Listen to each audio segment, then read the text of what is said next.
أعوذ بالله من الشيطان الرجيم. بسم الله الرحمن الرحيم.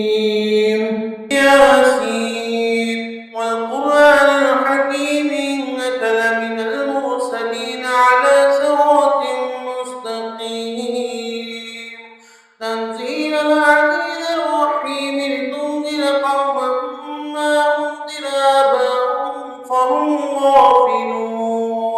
لقد حق القول على أكثرهم فهم لا يؤمنون.